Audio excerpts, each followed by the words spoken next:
As a doctor or nurse, has a patient ever made a deathbed confession to you? As a nurse, I've been with many right as they pass. The confession came from a 102-year-old lady. She was so nice, polite, and would never ask for a thing.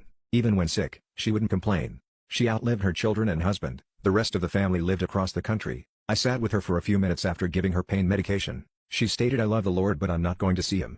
I told her that she has a spot in heaven waiting for her. She still said no. Turns out that she got pregnant at 17, unmarried, and had a boy she didn't even know well, which would have been a big deal back then. She hid her pregnancy and gave birth in the family barn, scared and knowing that if her family found out about any of this she would be kicked out and labeled. She wrapped up the baby and placed it in a pond on the family farm. Although my heart stopped when she told me her story. Soon, she fell asleep and passed about an hour later. Took care of a World War II veteran with dementia. He would say the number 22 over and over and the family never knew the significance of it. The number didn't line up with any significant events or dates that they were aware of. The day before he died his mental state became incredibly clear and he started telling the staff 22 men. I killed 22 men over there. Poor guy. He lived with that anguish for 50+ years. Had an elderly woman who had gone downhill and was on her deathbed for about a week.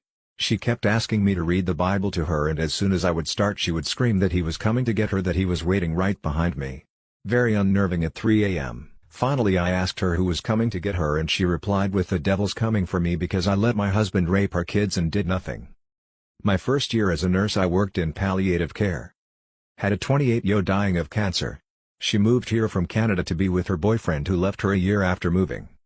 We weren't expecting her to deteriorate so fast. I held her hand as she died alone without her family or friends. But right before she died, she told me she wished she never left Canada and cried. Her family were overseas and couldn't make it in time. It's memorable to me because it reminds me to tell my family I love them regularly and to spend time with friends and to stop making excuses. My grandparents have 3 daughters. Everyone always said that my mom was my grandfather's secret favorite. He never agreed. I heard he was on his deathbed on April 6th. Went to see him on April 8th. He was scary looking and the doctor kept saying he didn't understand why he wasn't dead yet. April 9th everyone but my mom had the chance to come and say goodbye. She doesn't drive and my dad works 10 hours away. My grandpa kept saying her name well. Saying. He couldn't eat or drink so it was more like a whisper. My mom came by on the 10th. He looked at her. Smiled. Whispered, "My Amy."